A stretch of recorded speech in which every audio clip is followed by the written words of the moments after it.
Hey ladies and gentlemen, Simon here with another episode of The Mandalorian to watch with you all. This is episode 4, which is, once we've seen it, halfway through the season, which is, again, it's a sad thing, but it's been so good. I'm glad that they decided to keep it short, to keep the budget high, because it really tells that, there's a lot of money gone into this show, and the production values are completely off the chart, and they are amazing. Now, this episode is going to be the longest episode so far. I think it's just under 40 minutes long, which is excellent. It's terrible for me in one way, because it means I've got to try and edit down a 40-minute reaction into just under 10 minutes, which is always difficult to do no matter the length of the episode, but especially is going to be difficult with this show because it's just been absolutely amazing. And also because Disney have been rather strict with their copyright. The last few episodes I've had to have taken down and re-uploaded several times, so don't be surprised if this episode goes down and has to come back up 2 or maybe 3 times. That's just the way it seems to be at the moment. So, yes, that last episode was pretty epic. It was, the end, where all the Mandalorians showed up, was one of the things I had tried to imagine for so long. All those times watching Clone Wars and Rebels and watching those Mandalorian arcs and seeing those troopers flying around and shooting and just imagining what that might look like in, live action, I now know. And I know it looks amazing, absolutely amazing. It was pretty obvious that, the Mandalorian was going to have a crisis of conscience. He gave the baby up, got his Beskar steel armor, and then had second thoughts and went back and decimated some stormtroopers. I'm talking about wiped the floor with them.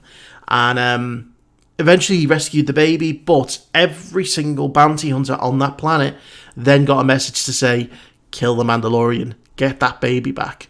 And it was a mistake because, he's a Mandalorian with Beskar steel armor, with a rifle that will incinerate you in less than a nanosecond.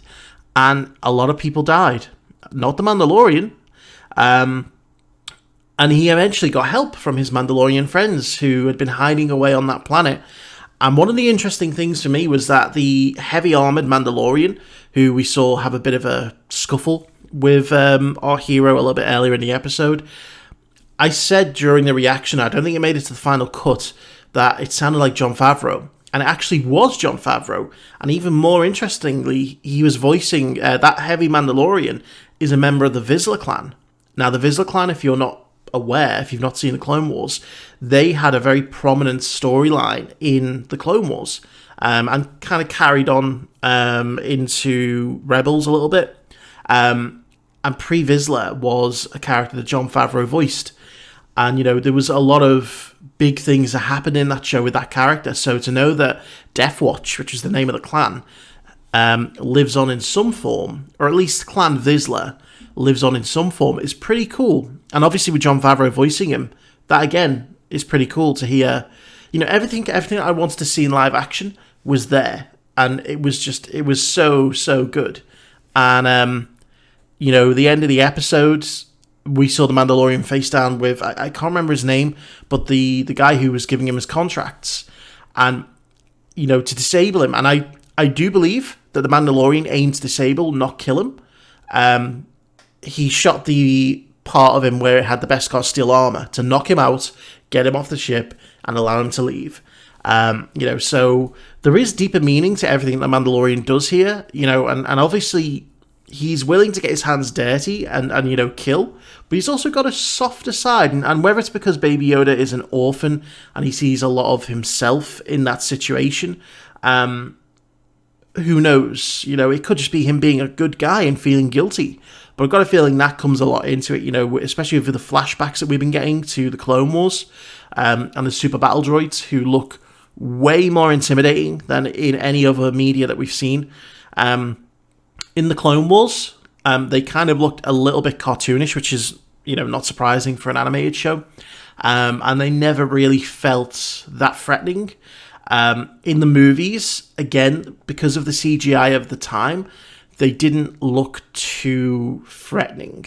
The only time I've ever felt threatened by a super battle droid, other than in The Mandalorian, was in Republic Commando, because those things were fucking tough to take down. You'd have to lay into them for minutes and minutes and minutes before they went down. And that's the only time when I faced a super battle droid and I've been like, shit, this is going to be tough. And the way they look in Mandalorian is that same look. They look scary as hell. So yeah, anyway, I've waffled on enough. I've talked enough about the last episode and other bits of Star Wars. We're only 3 weeks away from the Rise of Skywalker. I can't believe it. It's going to be awesome. I hope anyway. If not, I'll be putting a review out telling you it's not, because I've done that before with The Last Jedi. And yeah, I'm hoping it's good though. But yes, we're going to jump into this episode. Before we do, I want to say a big thank you to my Patreon super supporters: Frank Tremel, The Lone Detective, Karen Abel, Rakoon Shampoo, Flawed Otaku, and Ace. And yeah, we're going to jump in and see this next episode.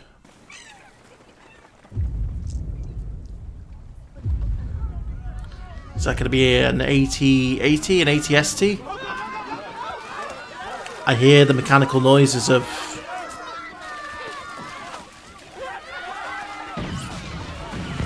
Yeah, that sounds like an AT-AT. Yeah. I mean, as far as village raids go, that was pretty tame. It certainly wasn't first order level. Stop touching things. How long is it going to take for him to actually grow up?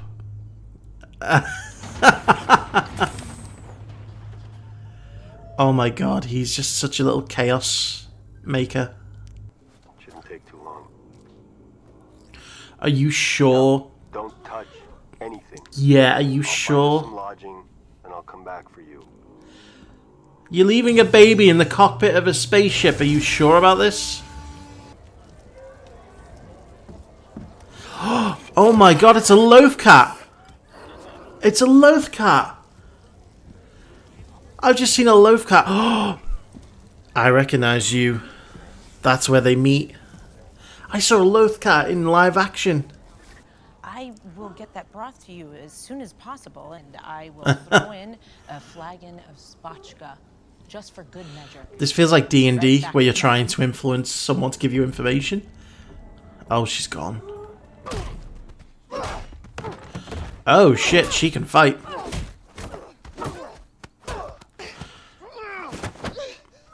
She can fight.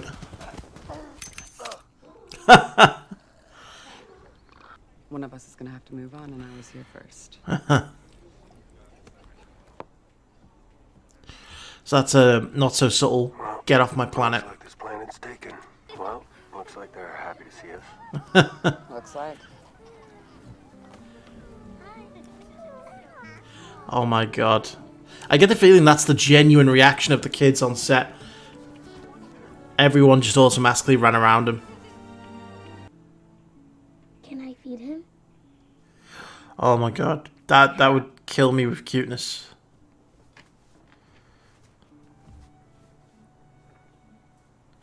Are you hungry? Oh my god. And the Mandalorians took care of me. I'm sorry. This is the way. Mm-hmm. So he may not necessarily be Mandalorian. So if there's anything you need. Or at least not from the... He may not be from Mandalore. It's interesting, because as someone quite rightly pointed out in the comments, not all Mandalorians are from Mandalore, or they're not all necessarily the same species. Sheared off those branches. Yeah. It's an AT-ST. I remember seeing from the trailer, the Raiders have an AT-ST, which is going to be epic. Be realistic. We can learn. Give us a chance. Oh, it would take so long to teach you. That thing take out entire companies of soldiers in a matter of minutes. Yeah. I like the gravitas they're giving towards the AT-ST and how dangerous it is. You cannot fight that thing. Okay. Who knows how to shoot? This does feel like a proper episode of the Clone Wars where they would go in, get stuck on a planet, and have to help the locals. Oh, the bomb's gonna go off. Oh yeah, belly to back. That sounded like Big Ben. Oh shit. I hope the plan worked. Oh, that is fucking horrifying. Oh my god, that is the stuff of nightmares. Oh. Oh shit. Oh my god. Like, that is genuinely terrifying. I love how demonic that looks. Oh. Look at that. That is just an amazing shot. Just a few more steps. No, it's gonna stop. Oh, I both love and hate this. This is like... It's gonna shoot them. Yeah. That seems like a much bigger ATST than... Or maybe it's just... I'm so used to the scale being wrong in things like video games.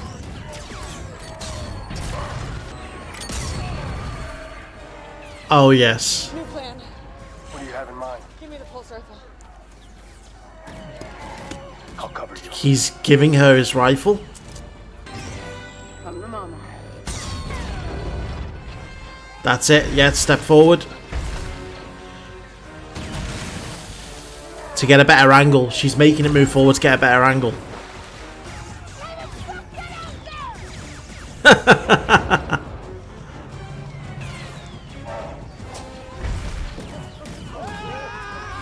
Yes! Go farmers! Take the bait, you hunk of junk. Yeah, you hunk of junk. Oh, nice shot. Nice shot. And there it goes. Thank you.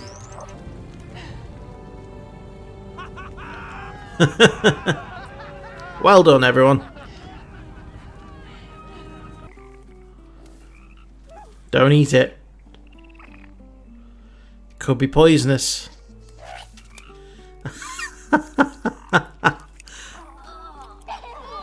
Yeah. So what happens if you take that thing off? You die. Come after you and kill you?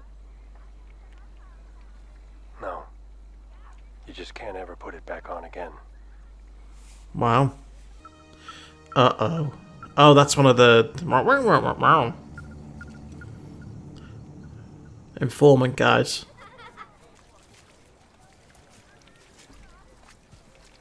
I like how the armor's not shiny anymore because he's been using it for a while. It's like, you can tell there's a bit of dirt. Yes. It would. No, you can't take off the helmet. She's gonna die.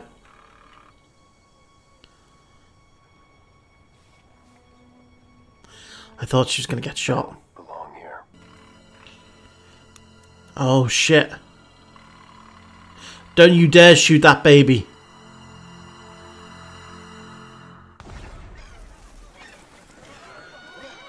Go get the kids. Oh shit. Who? Thank you, Cara. Are you sure you don't want to escort? No, come on, Cara, come with us. But we're gonna bypass the town and head right to the Razor Crest. Well then. Until our paths Yes. cross. No, I thought she was gonna come with. Till our paths cross. Bye, everyone. So, that baby, whenever he's on screen, I just can't help but smile. I really can't help but just absolutely adore it. And that must have been the easiest directing job in the world, was to get those kids to act in awe of its cuteness. Because can you imagine? Can you imagine what it must be like to have that model on set and see it in real life? Easiest directing job in the world. Those kids did not need much direction at all. it was, yeah, this, I mean, it just makes me smile. This show just makes me smile from the first minute to the end. And it's just such a rush. It's such a joy as a Star Wars fan to see so many of these things on screen in live action, you know, and it just captures the true essence. I don't need lightsabers. I don't need Force users. I don't need the Empire. I don't need the Rebellion. I don't need Luke Skywalker. I don't need Princess Leia. I don't need none of that. I just need something that feels Star Wars, with a gripping story, with gripping characters, and, you know, with a sense of respect to the core material. That's what I want. And this show, boy, has this show got that. This entire episode felt like one of those classic Clone Wars episodes where troopers may get stuck on a planet with, you know, the natives, and they have to defend off attacks from, like, the separatists, have to train the locals how to fight. It had that feel to it. And those episodes are always amazing because I think it helps bring out the true essence of the characters, the true essence of what Star Wars is. And, you know, one of the things for me in this episode that I absolutely appreciate more than anything else is how dangerous and intimidating they make things. Like the ATST, for me, ever since Shadows of the Empire, the video game, I have had a certain fear of ATSTs. They intimidate the hell out of me, because in that game, they used to be very difficult to take down. I think you only fight them twice, and, you know, they stalk you, and, you know, they looked very alien, but they looked lifelike, you know, in terms of they looked like they were actual living beings, and that's what it was like here. In this episode, that ATST, it looked like it was moving of its own volition. It looked like, you know, it was this massive mechanical demon that was just coming to kill you. And it helped with, like, the red glow through the eyes and set at night. You know, it's just... And then the fact that they got the proportions right, you know, the size of the thing is massive. I'm playing Jedi Fallen Order at the moment, and one of the complaints that I have is scale. I think one of the things that a lot of the Star Wars media has is getting the scale right on things. Whether it's, you know, Star Destroyers not looking as big as they should be, you know, whether it's, you know, just different things. It's like, I appreciate the fact that they took the time and effort to realise these ATSTs are big motherfuckers. And it looked like a big motherfucker, you know? And so I just loved it. I loved that chase scene so much through the forest. I loved the plan they had to hatch, the training of the villagers.